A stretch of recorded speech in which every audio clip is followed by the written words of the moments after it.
姐妹为主了哈。所以呢，一般我们在小组里面，如果是夫妻一起服侍，是比较一个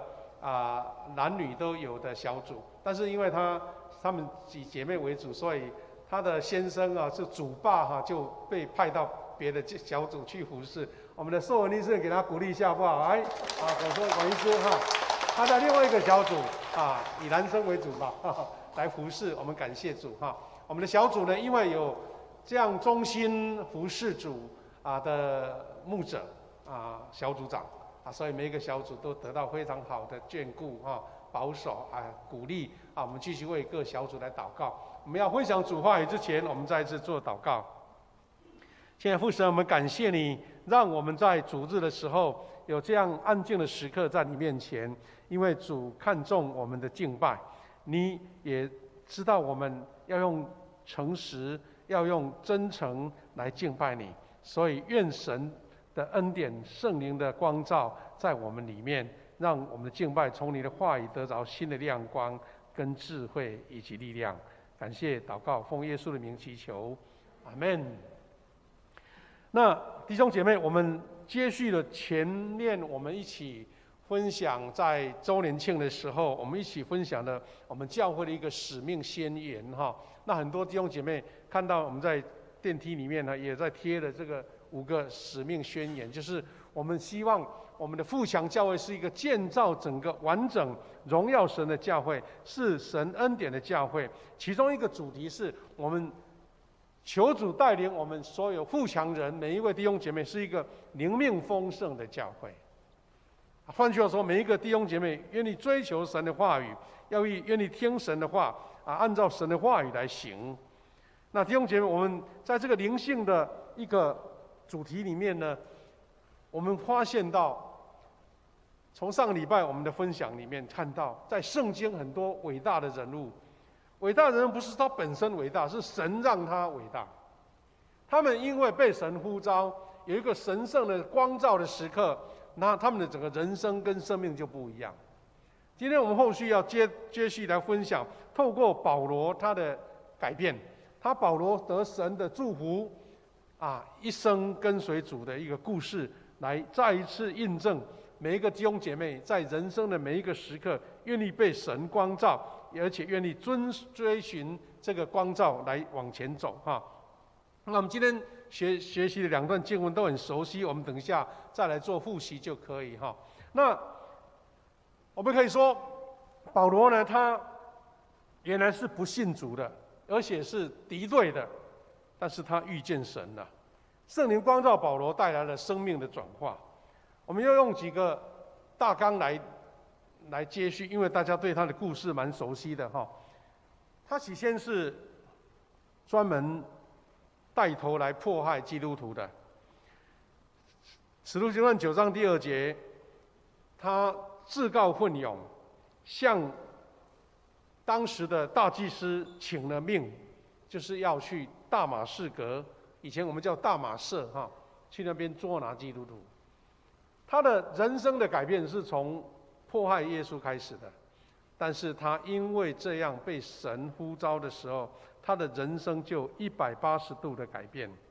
他本来自诩正义，带头迫害捉拿基督徒，原先是肉眼黑暗的，但是神让他的心明亮了起来。所以圣经记载说，在往大马士革的路上，一道光从上下来，四面照射着他。四面那表示光是充满每一个空间的然后肉眼黑暗，他原先是从地上爬起来的时候，睁开眼睛说什么都看不见，他什么都看不见。换句话说，这个奇妙的境遇在这段经文里面有比较细节，大家可以去做复习啦。不过有一段话很有意思，他说，跟扫罗同行的人都站住，话说不出来，他们听见声音却看不见人，看不见人。但是反而扫罗从地上爬起来的时候，眼睛都看不见。那他们就3天，保罗看不见，那就找到大马色的里面。但神差派了一位特别的仆人，就是他主的门徒叫做亚拿尼亚。来为他服侍，来呼召他。那这段故事让我们看到一个人的冲突啦。保罗原来是一个敌对耶稣的人，亚拿尼亚当然也是逃跑的这些学生之一啊。他知道这个是罪魁祸首，他是一个很有行动力的，因为他是高学历，又是高智慧，又辩才无碍。那很多基督徒被他破坏，然后他竟然被上帝呼召，说要去来就是来服侍扫罗。那这些故事，我们可以从这些话里面看到说，他睁开眼睛什么都看不见，主就对亚拿尼亚说：“我拣选他来侍奉我，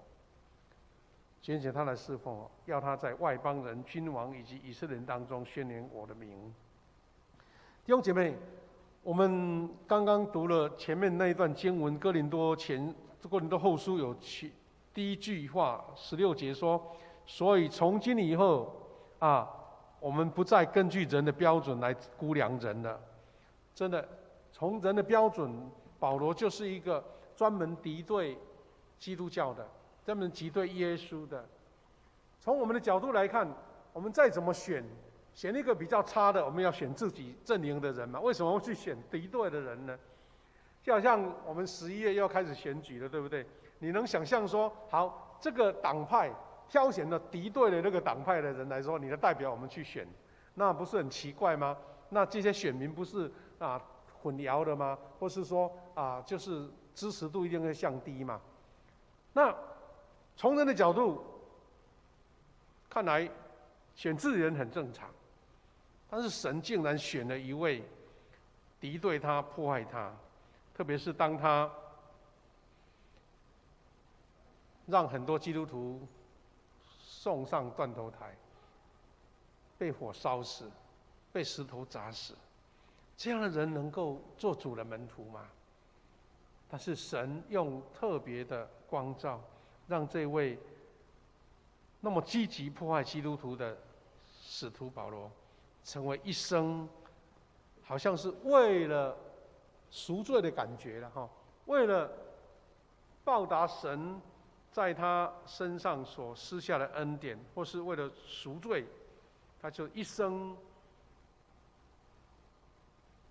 愿意为主牺牲，任何的苦他都愿意受。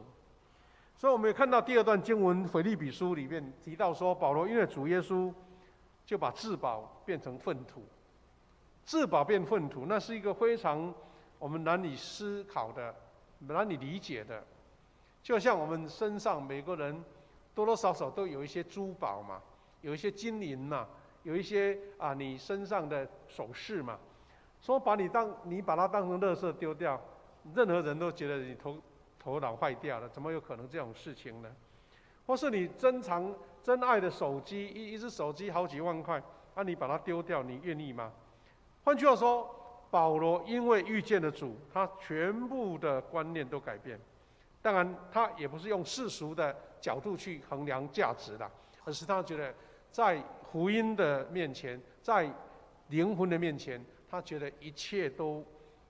觉得不再重要了所以3章7节说，为了基督的缘故，我一向认为有盈利的，我把它看作是亏损。换句话说，他以前所追求的，他是世间的荣耀、财富，或是学术地位，或是一切的所有人觉得是最羡慕的部分，他虽然有，但是不再重要了。所以这一种人视死如归的人，是耶稣所爱的人。这一种原来迫害他，经过改变，他就是一生不再回头了，一生走在神祝福的道路上，神所赐予恩典的道路上。我们可以从几张那个传统的历史的图片来看保罗的一生，他怎么样见证神的恩典。这张图是记录着说，当第一位执事第一批执事史提反被判死刑，然后被用石头砸死的时候，圣经记载说，那位年轻的保罗就是在现场。而且替行刑者看管他们的衣物。换句话说，他是当指挥者，他是在旁边知道这件事情的结局，他觉得他自己非常的感觉非常的骄傲，因为他能够维护他们犹太人的教义，他把耶稣他们所传的福音看作是毒蛇猛兽。就好像我们常常会碰到说，当你的观念认为哇，我们现在整个台南市的很多草地树林不能有外来种，对不对？然后觉得外来种会侵害我们原生的生态嘛。这2天呢，在日月潭呢，有举办那个泳渡日月潭比赛哇，很多人就想一生要游一次就去报名上万人去从这边游到那边去或是游到那个光华岛就来见证自己的体力很好我们教会很有一些弟兄他们很愿意参加这个活动。然后因为有人然后丢到水里面，哇，把本土种的弱势把它吃掉了所以大家很惊慌，赶快要把所有那些渔夫把它除掉。那这个是生态上的平衡。那我讲这个历史就是说，保罗当时就是这种观念，他认为耶稣传的福音那是离经叛道那怎么我们的犹太人的传统被你推翻，那还得了？当一个人的观念是旧的时候，他把外来都认为是一种挑战，这是一种不合他们需求的，所以他这种当时是正义之士他觉得除恶务尽，把它全部除掉，他才是觉得是最骄傲的事情。所以当时这个保罗是做这种事情。不过当他领到这个大祭司的使命，好像是一种，好像那个所谓的免死金牌，或是说所谓的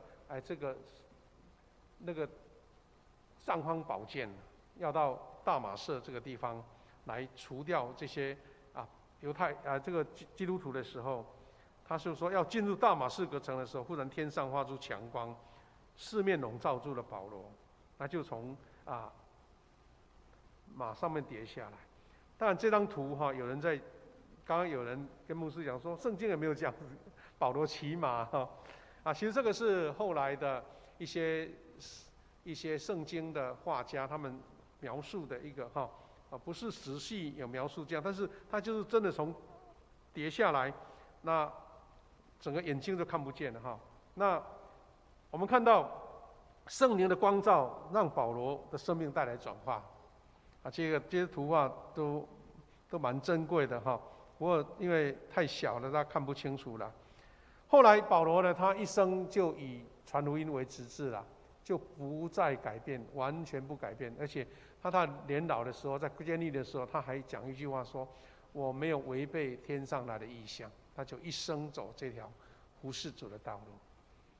那神用一种很特殊、强烈的一个映照，来让保罗带来生命的改变。所以呢，保罗呢，很多圣画到说，保罗就手拿一支剑，还有拿着一封书信，代表是什么呢？表示他为主殉道，他后来是被处死的，而且他一手持的书信，为的是要见证神奇妙的恩典跟救恩这是保罗被审判的一个图画那后来很多画都描述保罗一手拿剑，一手拿着书信或是圣经，那表示神高举了他坐在宝座上。那这张图画的那个下面的台阶呢，有一个是保罗被砍头的照片那个画，那表示说肉体被毁坏了，但是神高举了他，让他成为一个教会的一个建造者。那圣经新约很多的书信都是他所写的。那这是保罗的一些图画，很多圣话都写到这个地方。那各位弟兄姐妹，我们知道人我们基督徒被呼召的时候有很多特别的，比如说有人是因为被某一个培灵会或是一个布道会或是在信物小组里面被感动了，就决志要信主。有时候是一个很小的一个我们所谓的一个情境，但是你一生就记住那一个被感动的时刻。那神用不同的角度对我们来光照我们。我们回想一下，你到底在你的人生历程当中，特别是在信主过程当中，或是你献身要做主的工的时候，神在哪一个点呼召了你？保罗是神直接呼召他了，但是神也差派了亚拿尼亚这位使者，他的门徒，来为保罗重新再造，让他走出以前迫害基督徒的人生，成为一个为主献身的人生。可能你的人生当中也有这样的亚拿尼亚在你身边，他可能跟你讲了几句话，让你一生就永远没有忘记。所以我们可以说，人的生命的旅程也都有他的神圣的时刻，尤其被主选召的人，被圣灵光照，其实也有很多奇妙的方式。当我们看到上个礼拜我们曾经讲到好几位那个圣经里面的伟大人物他们的受呼召的情况是很特殊的啦。虽然我们不是每一个人都这样的那么很特殊的情境，但是通常都有这样的神圣时刻。所以，当圣灵光照你的时候，你用奇妙的方式，你的生命被再造了，眼界被打开了，而且重要的是你的价值观完全被翻转。所以有时候我也在回忆说，我现在献身当主的仆人，已经接近尾声了就是一生能够服侍主的一个岁月，已经慢慢走到尾声了。在回顾说，当初我为什么会献身来当传道人？其实我回忆到说，在我年轻的时刻，有1、2个神透过长辈的声音告诉我，看起来是平淡无奇但是你就一生永远忘不掉。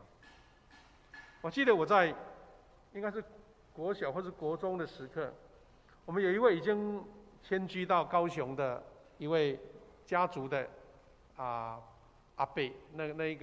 个辈分的，他因为年轻有学到那种拍照的技术。以前要学拍照，就是要很特殊的那个学徒嘛要自己会洗照片，要冲洗照片。然后他有一次，他就带了很多仪器他的设备还有照相机来我们的故乡七美这个小岛。为什么要这样呢？因为那个地方根本没有照相馆嘛，所以有时候他把那些东西都带过去，也许可以服务一些需要照片的人他有点类似那边赚钱就对了因为他已经搬来台湾已经很久，所以他们自己的老家都坏掉了没有办法住了，就来住到我家。因为那个时候也没有什么旅社我因为小时候很好奇嘛，看到他拿那种机器照相机非常的羡慕就当小跟班那陪他到处跑，到处照相。然后他就用他住在我们家的那个房间把它遮住那些光线就当暗房，对不对开始冲洗照片。那他还允许我进去，因为有时候小孩子嗅奸有时候会给人家弄坏东西所以要让他信任才让你进去就看到真的在洗照片因为暗的暗房就很暗嘛，就是一个微小的一种红光才有办法做事情。但是在那个经历当中，是因为他偶然突然间提出一句话，他说你将来要当牧者来为主做工。因为我们七美这种小岛你看常常牧者都有时候没有牧者就是常常缺了一次就半年没有牧者所以你要来献身来当主的仆人那时候我当时把它当成一个长辈的鼓励嘛当然我们常常会接到很多长辈鼓励你，但是很奇妙，就是那一句话就一直放在我心里面。我说很多人在鼓励你比如说你书读的这个不错那说将来当什么一大堆，总是很多人会给你小时候会鼓励你但是只有这一句我记住，后来在我高中的时候，参加了一次灵修会，在献身会的时候，我再次接受到一位牧师的呼召，说：“你们愿意为神摆上吗？愿意将你的生命为主所用吗？”我记得那一次在高中的时候，我们特地澎湖的小朋友被带到台北去，那个时候觉得很稀罕，觉得说哇大都市这样子，但是去那边玩什么都忘了，就是记得那个献身会的时候，我自己流着眼泪跟主说：“主啊，如果你要用我，就愿意献身。”所以隔年毕业的时候，我就来考神学院。看起来一般人碰到这种情况的很多了，很多很普遍。但是重点是这样的一个神圣的 moment， 神圣的时刻，你有把它看作是，就是你所要的，就是神给你的，啊，你愿意一生走在这条道路上吗？啊，所以弟兄姐妹，也许你的呼召不是一定要像我一样当牧师啦，但是神曾经呼召你，在某一个岗位上，在你的人生当中，借由你所领受的恩赐来造就别人、祝福别人，你愿意这样子继续像保罗一样，永远的走上这条道路吗？我们再看另外一个圣经里面，被神翻转的人，就是我们常常讲的这个12支派的元老，就是雅各。他后来12个儿子是从他出来的嘛，成为以色列的一个12支派。但是当初他是双胞胎的老二，他在犹太人的传统里面是没有资格承接的，但是他竟然用尽了各种比较不是很正当的办法，抓取到那个长子的职分了。但是因为这样，就跟他的哥哥就闹翻了，他的哥哥容不下他，他只好怎么样？只好逃跑，他只好离开，他没有办法在原来的地方。但是神也用了这样的人，奇怪哈，他照理讲他不是一个很正当的行为的，看起来讲是被排斥的人，但是神却用了这位已经走投无路，在外地流浪的，他要得长子之福却流落异地的，他就在一个地方。那这个地方呢，原先的名字不是叫伯特利的，原先的名字叫做路斯。他只是一个走了疲累，晚上到了，就拿了一块石头当他的枕头，就躺在那边睡觉。没想到他竟然在这个地方遇见了神。所以圣经里面提到说，当他躺着睡觉的时候，梦见一个梯子从地上通到天上，梯子上有上帝的使者上下往来，又看见主在那旁边对他说：“我是上主，是你祖父亚伯拉罕的上帝和以撒的上帝。我要把你现在躺着的这块土地赐给你和你的后代，你的后代要像尘土一样多，向东西南北各方来扩张领土。”一个在家族被排斥、被遗弃的人，一个走投无路的人，神却使用了他，让他成为以色列，让他成为一个族长。所以当他醒的时候，他说：“上主确实在这地方，我竟不晓得。”主祭坛，他就把那个地方成为敬拜主的地方，很有趣。原来那块石头只是他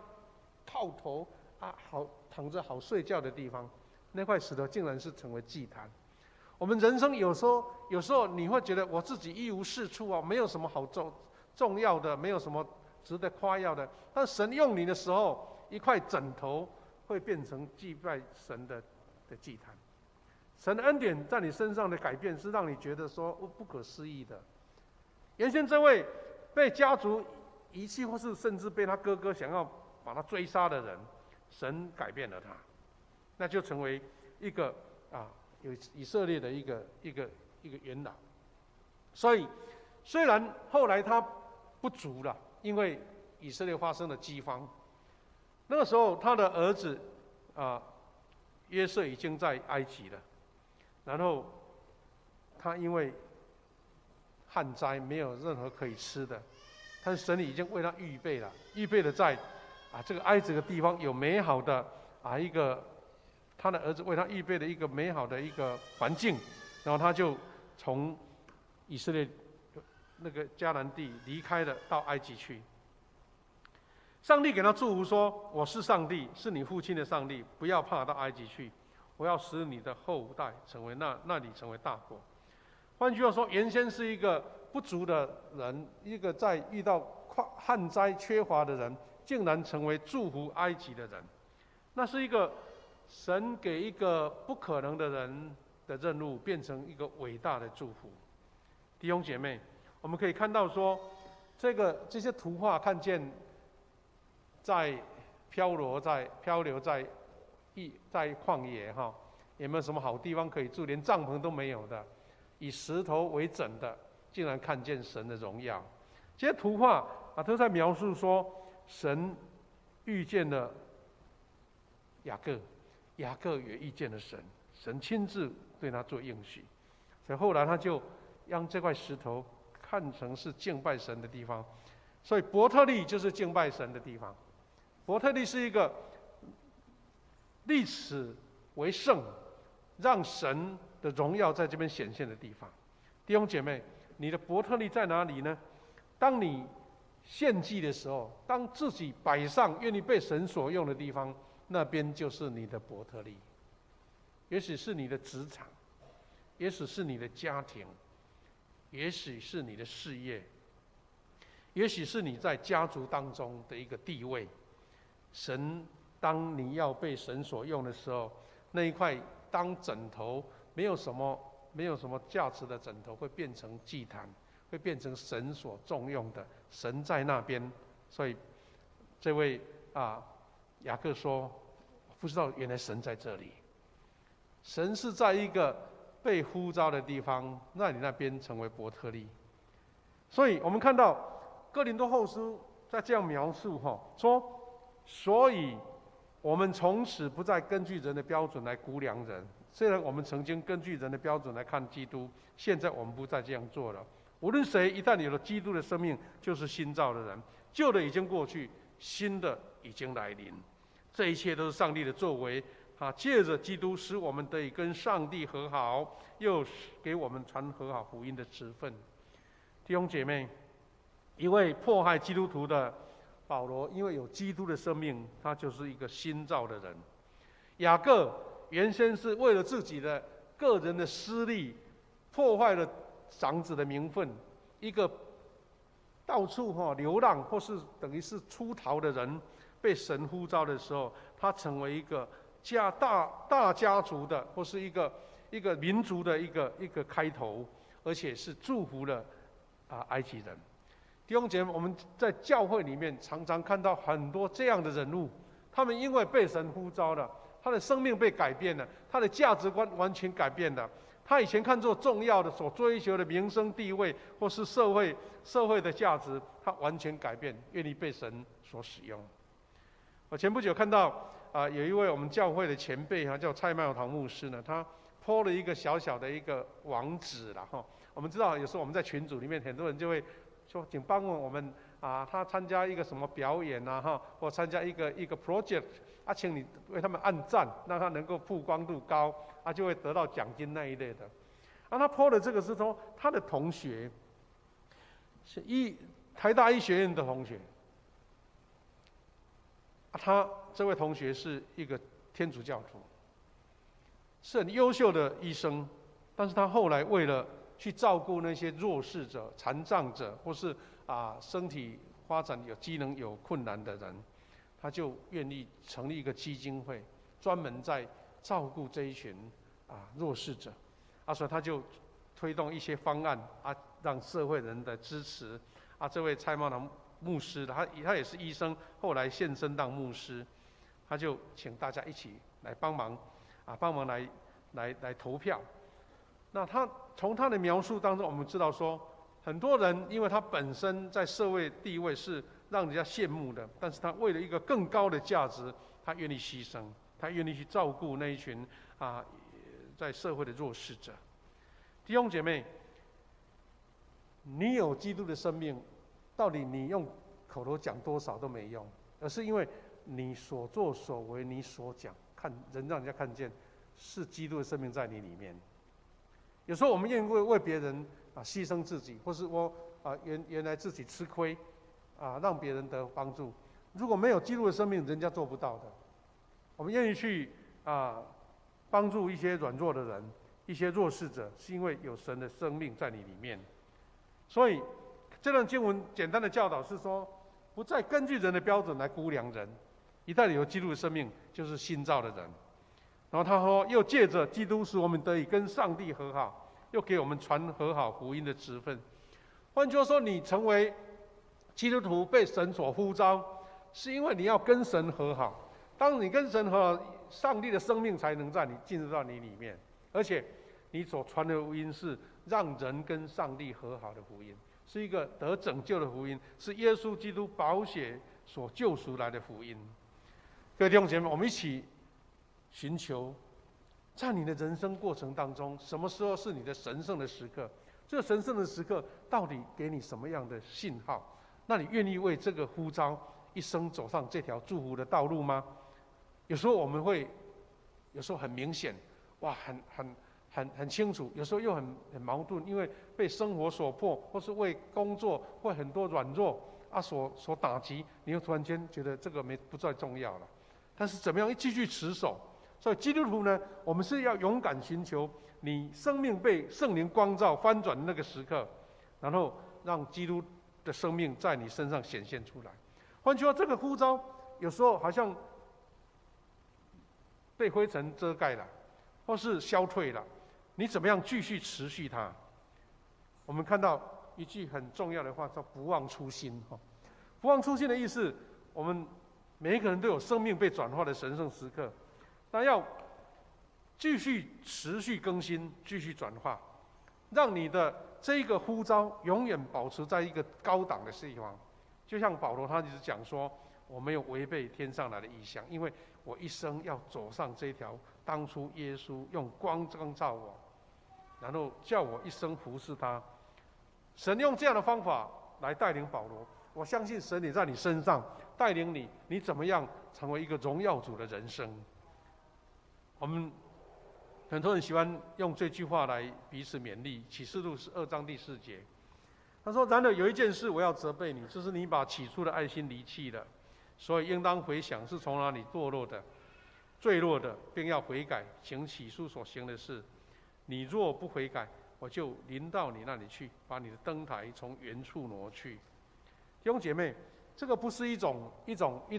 咒诅，或是一种判罪，而是提醒我们说，你原先的呼召是那么的明显，那么的有力，但是为什么你突然间暗淡了？那个灯台被移走，那就更暗了，对不对？那回想你原来的初心呢？你原来的初心到底被生活所迫，或是被某些软弱所遮盖了？我们怎么样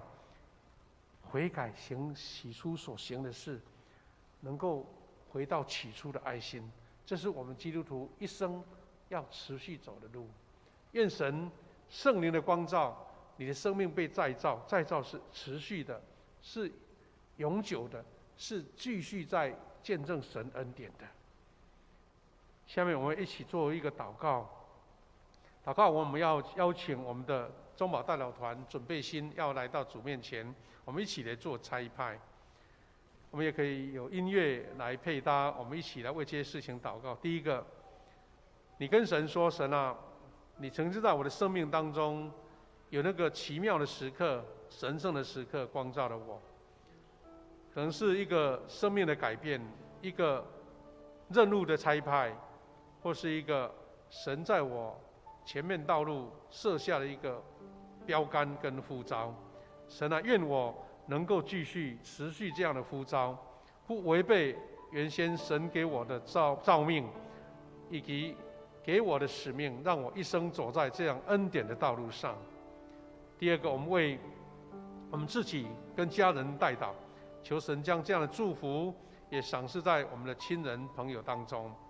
第三，我们准备要在下半年推动幸福小组，就是一个传福音的行动，求神来保守每一位愿意为神参与传福音事工的弟兄姐妹，让他们有神的恩典、圣灵的力量，所做传福音的工作能够亲自加倍见证神的恩典。也为我们教会中病痛的弟兄姐妹献上祷告，求主的医治在他们身上。也为我们教会很多年轻人要回到学校继续新的学期的课业，还有这些小朋友，求主带领他们有美好的学习。我们一起在主面前按照自己的感动跟神来祷告。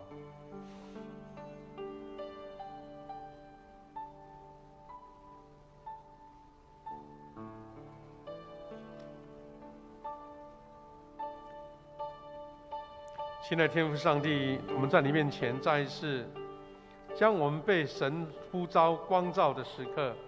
再一次回忆起来，再一次让它明亮起来。因为我们知道这是神在我们身上所显现，你爱我们，看重我们。主啊，虽然我们有像保罗、像雅各他们那边那么强烈的一个影像，但是我们知道在我们生命当中，你赐下这个美好的时刻，呼召了我们，在我们人生道路上，因为有神给我们的旨意跟标杆，我们就愿意为神来走上这一条被神恩典差派赐福的道路。我们将教会每一个弟兄姐妹交托在你身上，求你亲自来带领跟保守。我们也为教会弟兄姐妹当中有病痛的，在医院治疗或在家里静养的，求你赐下你的医治在他们身上。我们也将我们教会的青少年、我们的儿童，他们学到学校新的学期的学习，主赐给他们智慧、能力，特别是有美好的品格，在学习过程当中被神所建造，被神所装备。感谢主，我们要为代祷勇士来献上祷告，因为他们要成为守望者，要成为神的同工，要为每一件事情来献上祷告。求你亲自赐恩典跟智慧给他们。我们这样祷告祈求，奉靠主耶稣基督的圣名，阿们。弟兄姐妹，我们请有